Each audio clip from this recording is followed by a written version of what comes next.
উপেন্দ্র কিশোর রায়চৌধুরীর টুনটুনির বই। সেখান থেকে আজকে যেটা পড়ছি, যে গল্পটা, সেটি হলো বোকা জোলা আর শিয়ালের কথা। এক বোকা জোলা ছিল। সে একদিন কাস্তে নিয়ে ধান কাটতে গিয়ে ক্ষেতের মাঝখানেই ঘুমিয়ে পড়ল। ঘুম থেকে উঠে আবার কাস্তে হাতে নিয়ে দেখল সেটা বড্ড গরম হয়েছে। কাস্তেখানা রোদে লেগে গরম হয়েছিল, কিন্তু জোলা ভাবল তার জ্বর হয়েছে। তখন সে, আমার কাস্তে তো মরে যাবে রে বলে হাউ হাউ করে কাঁদতে লাগলো। পাশের ক্ষেতে এক চাষা কাজ করছিল। জোলার কান্না শুনে সে বলল, কি হয়েছে? জোলা বলল, আমার কাস্তের জ্বর হয়েছে। তা শুনে চাষা হাসতে হাসতে বলল, ওকে জলে ডুবিয়ে রাখো, জ্বর সেরে যাবে। জলে ডুবিয়ে কাস্তে ঠান্ডা হলো, জোলাও খুব সুখী হলো। তারপর একদিন জোলার মায়ের জ্বর হয়েছে। সকলে বলল, বদ্যি ডাকো। জোলা বলল, আমি ওষুধ জানি বলে সে তার মাকে পুকুরে নিয়ে জলের ভিতরে চেপে ধরল। সে বেচারি যতই ছটপট করে, জোলা ততই আরো চেপে ধরে আর বলে, রসু, এই তো জ্বর সারছে।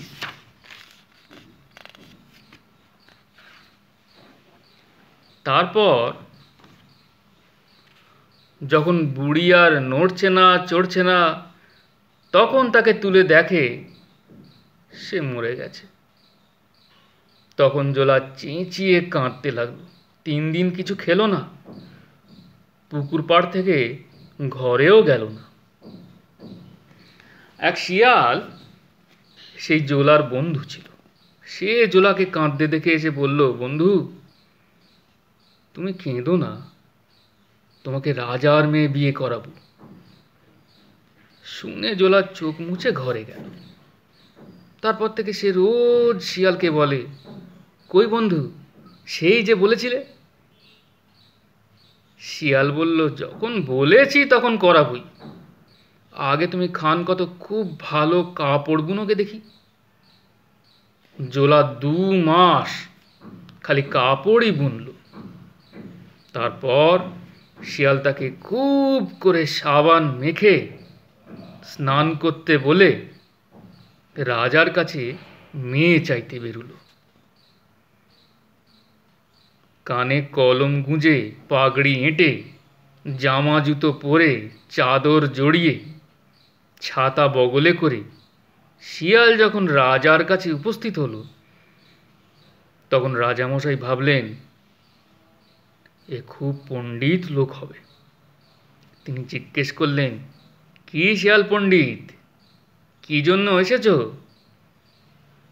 শিয়াল বলল, মহারাজ, আমাদের রাজার সঙ্গে আপনার মেয়ের বিয়ে দেবেন কি না তাই জানতে এসেছি। শিয়াল মিছে কথা বলেনি। সেই জোলার নাম ছিল রাজা। কিন্তু রাজা মশাই মনে করলেন বুঝি সত্যি সত্যিই রাজা। তিনি ব্যস্ত হয়ে জিজ্ঞেস করলেন, তোমাদের রাজা কেমন? শিয়াল বলল, দেখতে রাজা বড়ই ভালো, ঘরময় তার চাঁদের আলো। বুদ্ধি তার আছে যেমন, লেখাপড়া জানে তেমন। এক ঘায়ে তার 10টা পড়ে, তার গুণে লোকে খায় পরে। সত্যি সত্যি সে জোলা দেখতে ভারী সুন্দর ছিল। তাই শিয়াল বলল, দেখতে বড়ই ভালো। তার ঘরে চাল ছিল না বলে ভিতরে চাঁদের আলো আসতো। তাই শিয়াল বলল, ঘরময় চাঁদের আলো। কিন্তু রাজা মশাই ভাবলেন বুঝি সেটা তার নিজের বাড়ির মতন খুব ঝকঝকে জমকালো একটা বাড়ি। বুদ্ধি তার ছিল না, আর সে লেখাপড়াও জানতো না। কাজী শিয়াল বলল, বুদ্ধি তার আছে যেমন, লেখাপড়া জানে তেমন। কিন্তু রাজা ভাবলেন তার ভারী বুদ্ধি, সে ঢের লেখাপড়া জানে। এক ঘায়ে তার 10টা পড়ে, এ কথাও সত্যি। 10টা মানুষ নয়, 10টা ধানের গাছ। সে চাষা ছিল, কাস্তে নিয়ে ধান কাটত। রাজা মশাই কিন্তু ভাবলেন সে মস্ত বড় বীর, তার এক ঘায়ে 10জন মানুষ মরে যায়। সে ধানের চাষ করত আর কাপড় বুনত। ধান থেকেই তো ভাত হয়, তাই লোকে খায় আর কাপড় পরে। তাই শিয়াল বলল তার গুণে লোকে খায় পরে। রাজা মশাই কিন্তু সেই রকম বুঝলেন না। তিনি ভাবলেন বুঝি সে ঢের গরিব লোককে খেতে পড়তে দেয়। কাজেই তিনি খুব খুশি হয়ে শিয়ালকে 1000 টাকা বকশিস দিলেন আর বললেন, এমন লোকের সঙ্গে মেয়ের বিয়ে দেব না তো কার সঙ্গে দেব? তোমার রাজাকে নিয়ে এসো, 8 দিনের পর বিয়ে হবে। শিয়াল সেই 1000 টাকা থলে বগলে করে নাচতে নাচতে জোলার কাছে এলো।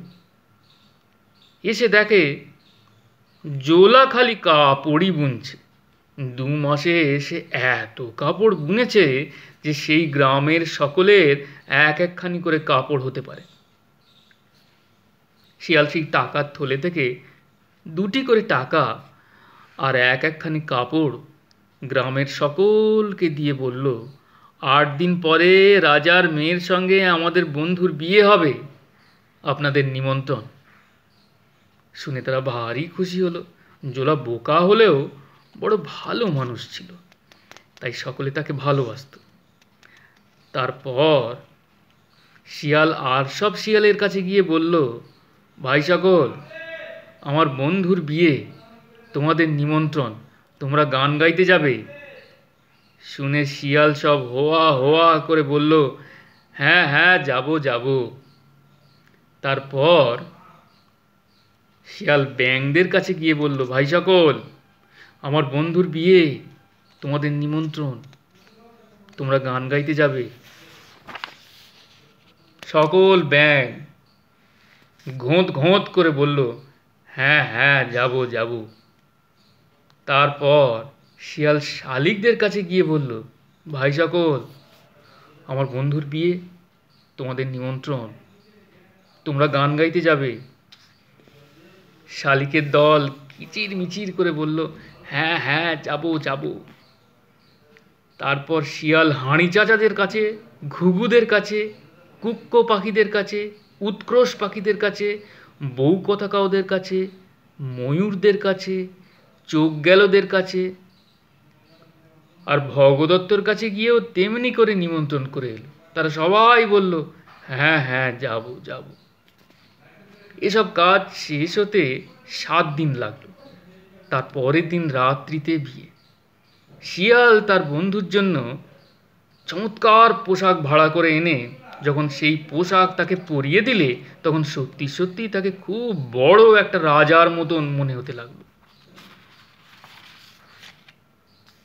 যাদের নিমন্ত্রণ তারা সবাই এলো।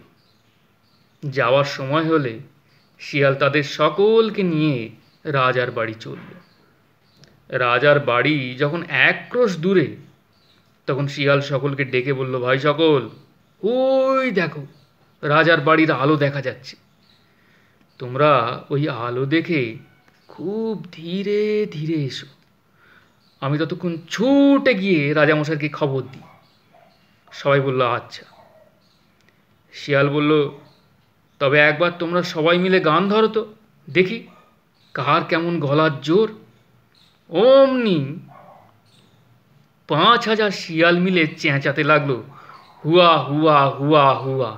12,000 শালিক বলল, ফড়িং সঙ্গে সঙ্গে 4 জনং চকিত কাট কাট কাট গুরুচরণ। 2000 হাঁড়ি চাচা বলল, ঘেঁচা ঘেঁচা ঘেঁচা ঘেঁচা ঘেঁচা। 4000 ঘুঘু বলল, রঘু রঘু রঘু রঘু রঘু রঘু। 3000 কুঁক্কো বলল, পুত পুত পুত পুত পুত পুত। 1900 উৎকর্ষ বলল, হা আ, হা আ, হা আ, ও হো হো হো হো হো। আর যত বউ কথা কও, ময়ূর, ভগদত্ত আর চোখ গেল, তারাও সবাই মিলে যার যার নিজের গান ধরতে ছাড়ল না। তখন শুনতে কেমন হয়েছিল তা সেখানে থাকলে বোঝা যেত। রাজার বাড়ির লোকেরা দূর থেকে তা শুনে তো ভয়ে কাঁপতেই লাগলো। তারপর যখন শিয়াল রাজামশাইকে খবর দিতে এলো, তখন তিনি ভারী ব্যস্ত হয়ে বললেন, শিয়াল পণ্ডিত, ওটা কিসের গোলমাল? শিয়াল বলল, ওটা আমাদের বাজনা আর লোকজনের শব্দ। শুনে রাজা তো ভয়ে অস্থির হলেন। এত লোককে কোথায় বসাবেন,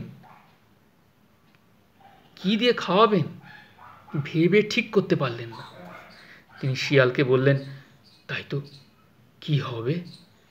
শিয়াল বলল, ভয় কি মহারাজ, আমি এখনই গিয়ে লোকজন সব ফিরিয়ে দিচ্ছি, খালি রাজাকে আপনার কাছে আনবো। রাজা তখন বড়ই খুশি হয়ে শিয়ালকে 5,000 টাকা বকশিস দিলেন। শিয়াল ফিরে এসে মাঠের মাঝখানে অনেক টাকার মুড়ি মুড়কি আর ছোট ছোট মাছ ছড়িয়ে দিয়ে বলল, তোমরা খাও।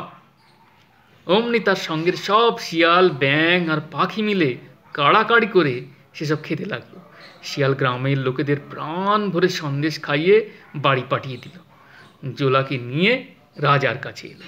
আসবার সময় তাকে শিখিয়ে আনলো, খবরদার কথা বলো না যেন, তবে কিন্তু বিয়ে করতে পাবে না।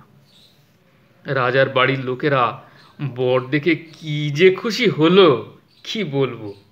তারা খালি এই জন্য দুঃখ করতে লাগলো যে এমন সুন্দর বর, কিন্তু সে কথা কয় না কেন? শিয়াল বলল, ওর মা মরে গিয়েছেন, সেই দুঃখে উনি কথা বলছেন না। শুনে সবাই বলল, আহা, কিন্তু আসল কথা এই যে কথা বললেই কিনা জোলা ধরা পড়ে যাবে, তাই শিয়াল তাকে মানা করেছে। খাবার সময় জোলাকে সোনার থালায় ভাত আর 100টা সোনার বাটিতে নানা রকম তরকারি আর মিঠাই দিয়েছিল। সে এক একটি করে সবগুলো বাটি হাতে নিয়ে শুকে দেখল। শেষে তার কোনোটাই চিনতে না পেরে মিঠাই, ঝোল, অম্বল সব একসঙ্গে ভাতের উপর ঢেলে মেখে